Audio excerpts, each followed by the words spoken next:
Kara Oosterhuis here with RealAgriculture.com. I am so excited to be back here. It is Monday and we are ready to take on the week. And to start off the week here on RealAg Live, I have here with me Dr. Jared Carlberg with the University of Manitoba. How's it going today? Good, Kara. How are you doing? I'm doing great. The sun's shining and like I said, it's go time. So, can you tell me a bit about what you do at the University of Manitoba and a bit about your background previous to the U of M? Sure, Kara. So I grew up on a mixed cattle and grain farm at Osage, Saskatchewan. After that, I attended the University of Manitoba, the University of Saskatchewan, and then Oklahoma State University, where I received my PhD in agricultural economics in 2002. After that, I joined the Faculty of Agricultural and Food Sciences in the Department of Agribusiness at the University of Manitoba, where I've been since June of 2002.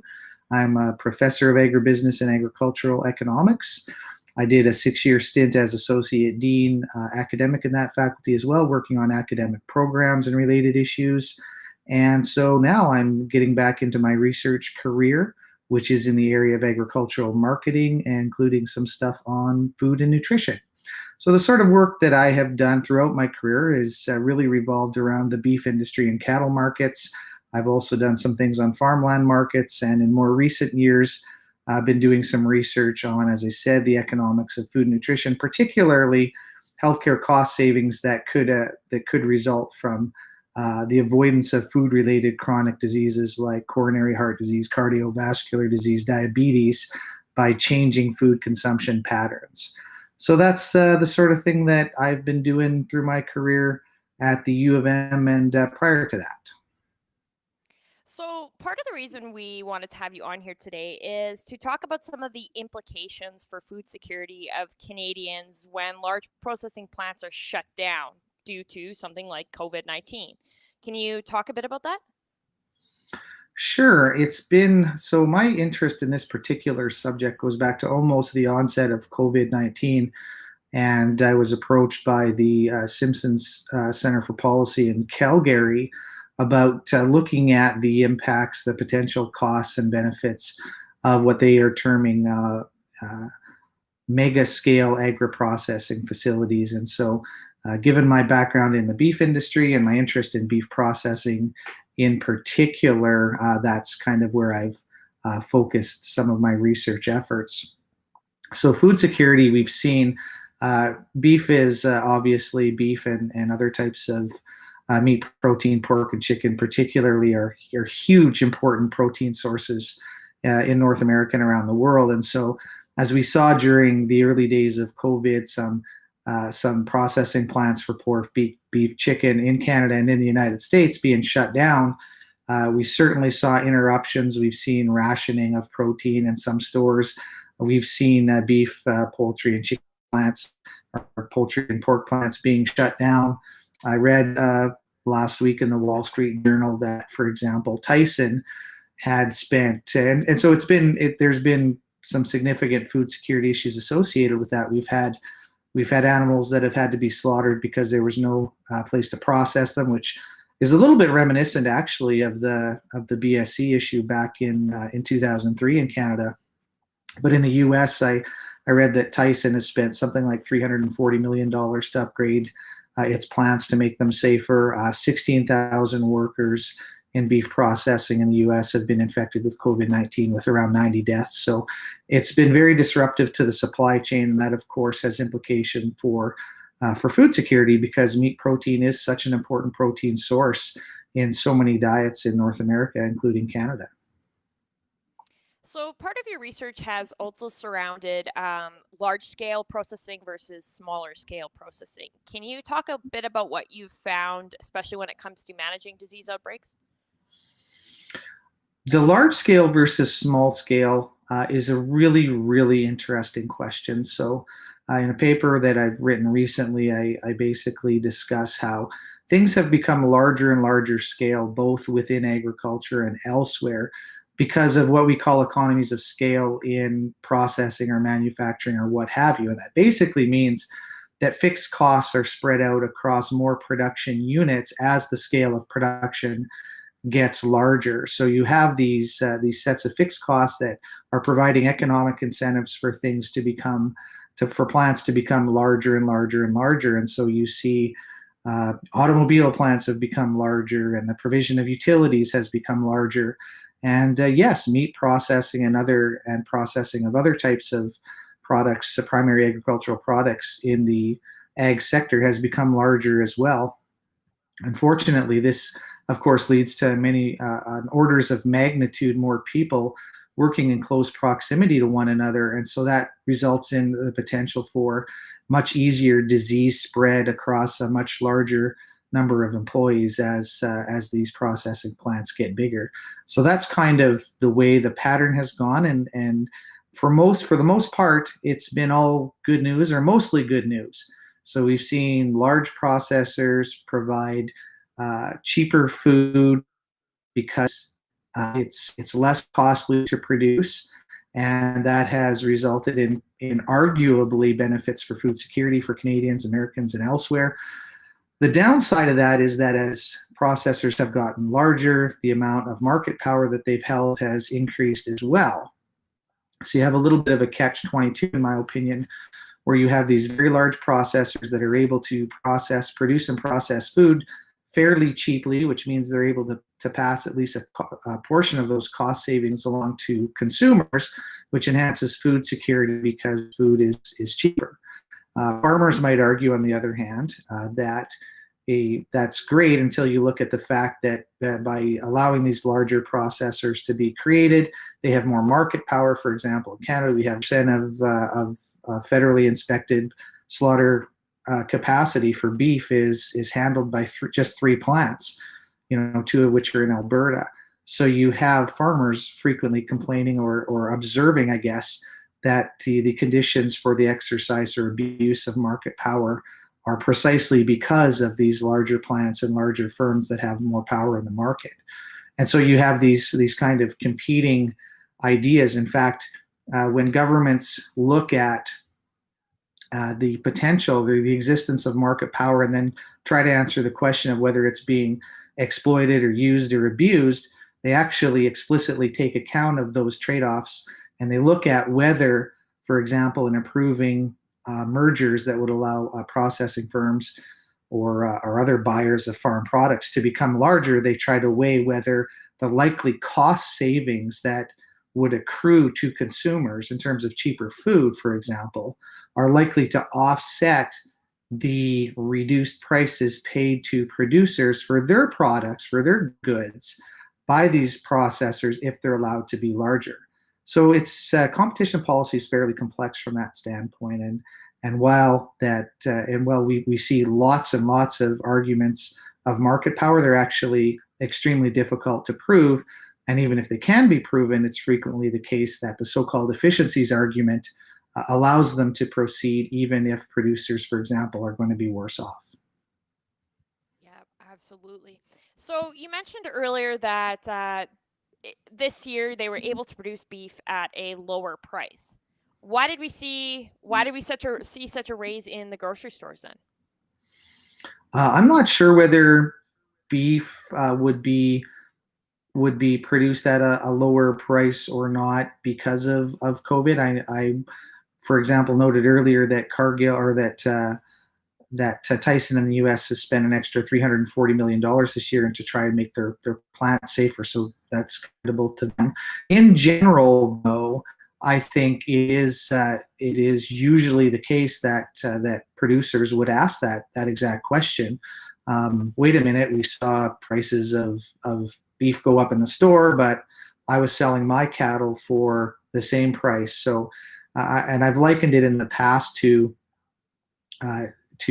we consumers of gasoline who can't help but notice that every long weekend the price of gas goes up, and the price of oil, crude oil, doesn't seem to have moved during that period.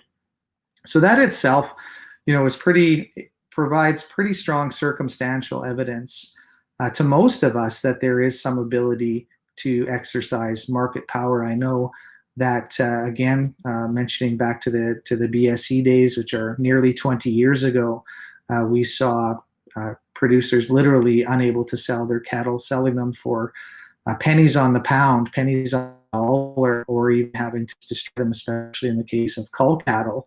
But there wasn't much decrease, if any, to prices in the grocery store. So I think producers, it's that the supply chains are extremely complicated, and price transmission along them is difficult to, because there are lags, when was beef produced versus when was it slaughtered versus when was it sold, and then how long does it take to get in a store after it's been, dry aged, for example.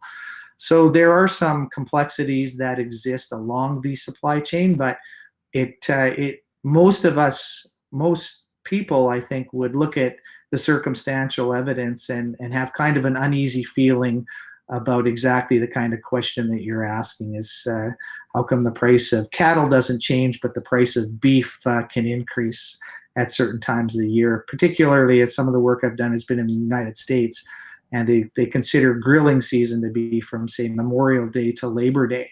And whenever you build a beef pricing model in the US, you have to throw a variable in that explicitly captures that period of time, because prices do go up as demand goes up.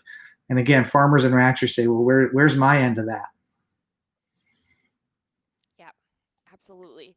So, is there anything that regulators can do at this point to address concerns that farmers and consumers maybe have about market power in egg processing? I think regulators probably are kind of prone to let sleeping dogs lie. I think it's why it's so important to have really strong farm advocacy groups led by producers themselves. I think it's why it's important to have strong consumer advocacy groups as well, because we may only be talking about consumer prices increasing, but if they've increased and producers aren't better off, then somebody's better off. And if it's neither producer or consumers, then I kind of have an issue with that. Regulators are probably going to have to be prodded to look into that sort of thing. One of the things that I've wondered throughout my career has been, what's the potential for producers to kind of take some control over these aspects of their operations, their downstream markets. In fact, earlier in my career, I did quite a bit of work in the area of new generation cooperatives. So fairly small farmer-owned cooperatives that were pretty prevalent in the Northern Plains states in the U.S. Around the year, so through the 1990s and around the 2000 period. And they were just farmers putting together their own capital to build processing facilities that they owned, and therefore they were capturing a little bit more of the downstream economic rents, or profits as they're more commonly called. And there were a lot of pretty good success stories. There were a lot of failures for a variety of reasons. Some of the research I did early on looked at the success factors for new generation cooperatives in the US. That research has been cited all over the world in studies of dozens of countries' cooperative sectors, actually. And it's always been a little bit of a puzzle to me as to why we haven't seen more of that kind of activity in Canada. But aside from regulators, I'm not sure. The best we can hope for is that they might take a harder look at other mergers that would increase already high concentration levels, be it for beef or pork or chicken processing, but also in other, it could be grain handling, it could be, which is a pretty competitive sector actually, but there are always mergers that are being proposed in order to supposedly create efficiencies, but realistically increase profits, which is fine. But I've often thought it would be, in an ideal world, we'd see more producers getting involved in that sort of thing. And in fact, in the US, there just seems to be quite a bit more farmer ownership and more of a cooperative spirit in a lot of places than we've seen. And so I think where we can hopefully count on regulators is to play a role in facilitating that kind of initiative and providing financial support and even regulatory ease for farmers that might be looking at that kind of venture. So, if producers, I know this isn't necessarily your wheelhouse, but if producers are looking at being a part of an advocacy group, what do you recommend they do? How do people get involved with this? I think the advocacy groups are pretty well known. So you might have Manitoba cattle producers, Saskatchewan cattlemen's association, something like that in whatever sector. The farmers are are very likely really aware of these things. I know that in some cases, producers are a little bit antagonistic for sure towards checkoffs and things like that. They're designed to help them, and I think that the producer organizations definitely have a very strong role to play. They're probably pretty well known among producers, and that producers hopefully will, who are extremely busy and extremely stressed and always have a lot to do. Trust me, I know I grew up on a farm, and hopefully producers can just get enthusiastic about having those groups and getting people in charge of them that are going to be effective for lobbying for governments taking the steps that are necessary to ensure that producers are taken care of in terms of the value of the commodities that they're producing, which are feeding not only us Canadians, but people around the world. So, in your opinion, is there any feasible pathway to greater farmer ownership of these processing facilities? Is there any way that farmers can get their hands on that more? It's been a really tough road for farmers to go down in Canada compared to the US and other places from what I've seen, mostly anecdotally. I think that it's going to take, it would take some government help. It would take governments, local governments saying, if you're interested in developing, say, a beef processing facility, there's going to be the provision of infrastructure. There's going to be some tax forgiveness or waivers, especially early on. Provincial or federal governments might have to say, we're going to subsidize the construction because we believe that this is an important component of rural development and an important component of making producers able to claim some of the downstream rents that their products are generating. And I think it just is going to take producer groups saying, you know what, we've kind of had enough of this. We've had enough of seeing our cattle walk out of the yard and or get hauled out of the yard and they go somewhere else and someone else is making a lot of money off my blood, sweat, and tears. So I think that, to be fair as well, agri-processing sectors are typically characterized by very high volumes and fairly low margins. So if we had, an executive from a beef packer on here, they'd probably quite correctly be telling us they're not exactly drowning in cash either because they've got, large infrastructure costs, they've got maintenance costs, they've got, as I said earlier, Tyson spent $341 million or something just this year on updating its plants to make them safer for workers. They've got huge labor costs. So there may not be a really easy solution in there anywhere, but I sure would like to see producers at least exploring these ideas and seeing what it would take for it to make sense for them to maybe consider vertically integrating a little bit more into processing. So, as somebody who watches the markets closely, what sort of we're seeing a lot of COVID numbers rise in Alberta. Ontario's going back through shutdowns.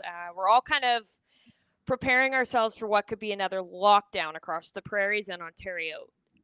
If, knock on wood, this does not happen, but if there's any sort of shutdowns in these processing facilities again, what do you see that doing to the cattle markets? Well, anything that decreases demand for cattle is going to be bad for cattle producers.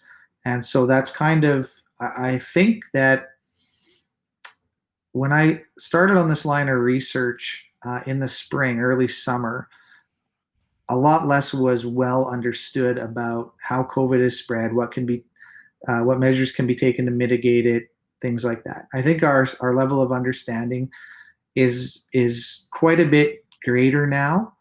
I think that we're seeing that in some of the reactions of jurisdictions that are different from, and even the so-called lockdowns are being done in different ways than they were in the spring. And so clearly, though, so that's just a little bit of a longer way of saying, I think that food processing plants are likely to be mostly left alone in terms of lockdowns because we need to realize, and I think politicians and policymakers, regulators do realize that they're critically important to the food security of North Americans. So I think it's now that these plants are taking steps that we do understand better what needs to be done to protect workers and food security. Plants are taking steps to make workplaces safer. I think it's going to take something really unusual to see plant closures now compared to when the disease was less well understood and firms had less time to make the necessary changes. So I don't think it will happen on the kind of scale that it could, given the level of cases that we're seeing in Canada and worldwide in the US. And so, but if it does happen, and it could, so I'm betting against it happening. But if those large scale plant closures do happen, then clearly it could have a tumultuous effect upon livestock markets. If there's no place for animals to go, they pile up, the price of them goes down, right? Because supply begins to far outstrip demand. And when you have excess supply, you're going to see prices go down. We all want to avoid that and make sure that our farmers are protected and continue to get, I don't want to say fair prices, because a lot of them would argue that they are suffering from market power at higher levels, but at least the prices that are going to allow them to continue to get by and make a living.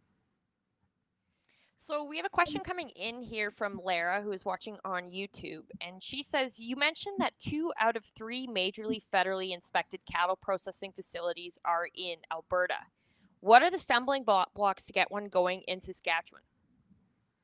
That's a great question. Thanks, Lara. So as we all know, we have Cargill and High River and JBS, formerly Tyson, formerly Iowa Beef Packers, in Brooks, Alberta, and they have 22,500 and 22,000 respectively head per week capacities out of a total of around, I believe it's 66, 67,000 in Canada, federally inspected. There are, of course, some provincially inspected packers.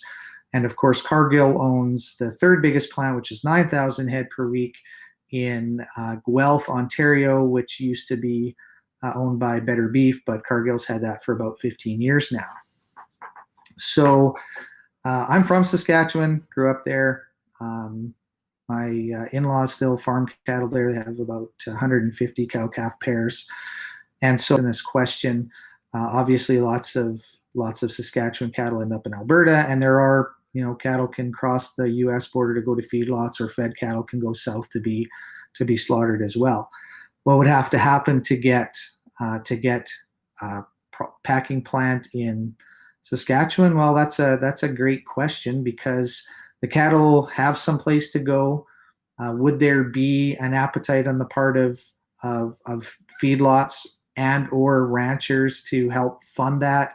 Would there be an appetite on the part of the Saskatchewan provincial government and or the federal government to provide loan guarantees or even subsidies to that? That's a good question, especially as we all know, provincial and federal governments have been adding quite significantly, or will be adding, to their debt levels in the near future because of the cataclysmic economic impact of COVID-19. So I think that it's in quote unquote normal times, it would be tough, and you would have to have a champion, probably somebody that's big in the feedlot sector, in the cattle sector, in one of the upstream segments, like large ranchers, one or more large ranchers, one or more large feedlots, that would have to get the ball rolling and say, listen, can I get a guaranteed supply of cattle?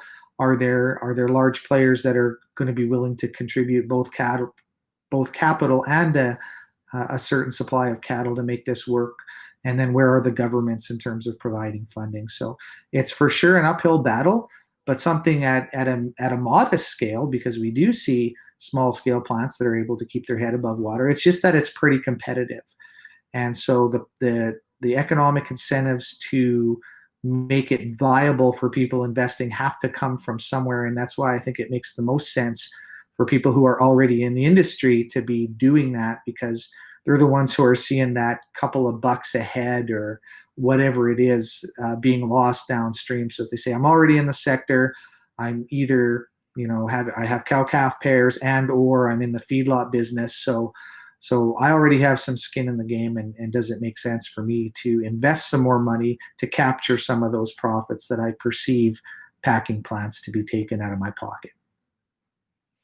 So how do you recommend that we actually get that funding from the government? How do we show the government that this is necessary? So, as I alluded to earlier, I had done a study on new generation cooperatives in the U.S. back as part of my PhD research at Oklahoma State University. And so, what I did was ask the general managers or some other senior manager, could be CEO, at a number of different new generation cooperatives, a high number. It was several dozen in the US. So I asked them to rank the importance of 5 factors in each of 10 different categories and tell me which were the most successful. Well, it turns out that having a local champion was in the top couple of the most successful factors out of 50 that I asked these managers and CEOs to rank. So what that tells me is, in answer to your question, is there has to be that grassroots, real person or people, small group of people who will take the bull by the horns, pun intended, and and start to run with it. And they would be the ones that would need to, that would probably have the contacts and probably be in touch with at least local officials to start, or maybe their MLA or MP, and would start to get that ball rolling. I think right now it's tough because there is going to be a shortage of capital out there from governments. Having said that, we think back to the New Deal of many decades ago, a number of decades ago, when we think back to the general idea that coming out of some of the darker economic periods in modern history, governments have had to spend their way out of it. There could be an appetite for things like that that would involve some infrastructure expenditures, getting people working on construction, things like that. So, but I think it would start with the local leadership, maybe as the first step, that would start to say, you know what, kind of tired of seeing all of those dollars go elsewhere. Let's get together and see if there's some feasible way. So you then move maybe to a feasibility study. Is there some feasible way to make this situation work a little bit better for us? So we have a question here from Lindsay, and she says, "What about staff and training?" For what specifically? Sorry. Well, talking about building the plants, stuff like that. How do we focus on the staff and the training and realize, I guess, especially when it comes to COVID impacts? Sorry, and the only reason I asked for clarification, I wasn't sure if the questioner was referring to staff and training just at a new, say, beef processing facility, or staff and training to deal with COVID outbreaks in existing facilities. So I think you mean the former. And so I would say pretty much in any startup, you're going to start to look in the industry first. There's going to be somebody that is the assistant general manager at an existing plant that's been in line behind the general manager for years, that is perfectly qualified and capable of getting involved with, let's just say it's 3,000 head per week, pretty good scale. And remember, the largest in Canada are at 22,500, the third largest around 9. So let's figure, around 3,000 head a week is a pretty good scale. There's going to be somebody working at a big plant right now that's perfectly capable of coming in and taking that job, or somebody that's was in a pork packing plant, and it's similar enough that they're going to come over. So that's a very good question. That's certainly where you'd have to start. And at the feasibility stage, you'd be looking at identifying that sort of person that would potentially help you get through the numbers, what everything has to look like, what the real costs are going to be. Because I know a little bit about it, but not very much. I haven't set foot inside a beef packer for years, but there's going to be lots of little things the average person wouldn't think of it. So that's, I guess, where you'd start. And then I don't, again, know from just what I've read of the demographics of people working in plants, it's actually kind of tough for these plants to find a steady enough supply of workers to keep them going. And they're often coming, or in many cases, coming from other countries. So I think that you're probably looking at having to provide training to some line managers for sure, and probably taking them from existing facilities or from other industries that are really similar in terms of the nature of what they do, and then getting those frontline workers from from the places that they're coming into Canada and the US from already. And there would be plenty of Canadians and Americans, that would be able to do those jobs. But my understanding of the industry is that there's a lot of foreign workers that come in for that. So we have a comment here from Sean, and he says building the plants is easy. Managing costs and marketing the product is the difficult part that is often forgotten. Can you provide any comments on that? Well, I mostly agree with Sean. I'm not sure if building the plant is easy. I guess I hope that it is, but I think what Sean is focusing on particularly is managing the cost of marketing. Sean is right on the money. In fact, from the study I mentioned earlier for new generation cooperatives, which were all modest scale agri processing across a number of different sectors when I did the study a number of years ago. So anywhere from ethanol plants to sugar plants to beef processors to turkey processors to durum processors. Um, but what the most important success factors were actually in that financing and costs category. And so it is really control of that of costs that's important. So again, at the outset of my talk today, I did mention that when you look at economies of scale in very large plants, what they're able to do is spread costs out across more units of production. So finding the ideal plant size is really important, and then working to minimize costs for whatever that scale is the big challenge. So I think Sean is right on the money, and I think marketing is a problem as well. That's a really good point, because you have very large scale processors, and aside from those times when they suffer from disruptions because of things like COVID outbreaks in their plants, one of the things that makes them attractive as a supplier is that they're able to produce, they're able to make sure that if they promise you, a semi load of whatever semi primal cuts or primal cuts, it's going to show up on the day it's supposed to, in the condition it's supposed to, with the cuts it's supposed to.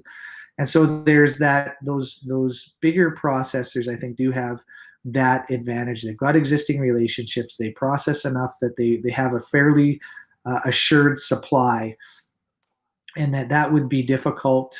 That could be difficult to overcome. Having said that, uh, food has become, in many cases, a little bit of a boutique good. So it started with coffee, right? When I was a kid, so I was talking to somebody from my hometown just today. Osage, Saskatchewan still has a service station, Glover Service. Be sure to go there if you ever drive by Osage on Highway 33 that runs from Regina to Stoughton. Pop in, say hi to Don Glover and Barb that own the place. Been there since before I was born. And so when I was a kid, coffee was 25 cents. I think it still is there, but it was a pretty, it wasn't very good, and I'm sure it still isn't. And all of a sudden, over time, coffee became a boutique good instead of just something you drank. You get Starbucks and pumpkin lattes and all this kind of stuff. And you see now that happened. The next part that happened was beer. So we went from every prairie city had Labatt Brewery or Molson or somebody in it to all of a sudden beer is a craft good. That's happening with other types of food. So something like so Sean's point to how do you market it? Maybe there's a real market out there for Saskatchewan premium beef, because we are seeing people are paying $200 a steak in New York for Kobe beef.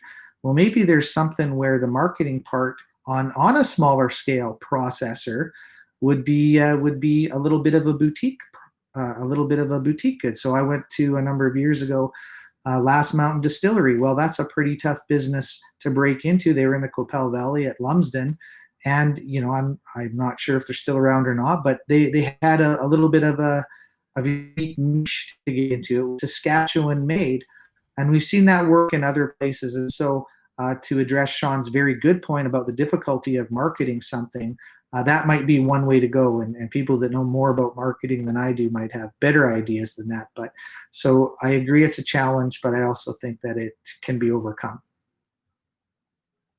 Yeah, totally. And on that note, I am going to have to let you go. We've already buzzed right through our time. It's been a fun conversation, and thank you very much for having you on, Jared. It's been a lot of fun. Thank you so much, Kara. Sorry, my answers kind of got a bit long-winded now and again. Next time I'll keep them shorter, but really appreciate the opportunity and the great questions that we had. No worries. Thank you very much.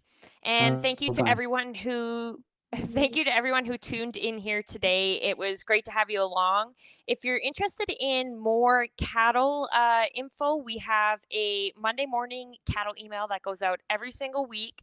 So be sure to go to realagriculture.com to sign up for our cattle emails. As well, we do a beef market update every 2 weeks with Ann Wasco of the Gateway Live Stock Exchange. So be sure to tune into those. It will be great. And if you're here for some agronomy, make sure you remember it is Agronomy Monday today on Rural Radio 147 at 2:30 Mountain or 4:30 Eastern. So be sure to check that out. Rural Radio 147 Sirius XM. Sean will bring you all the top agronomy of the week. Okay, thank you very much for joining in, and we'll talk to you all soon.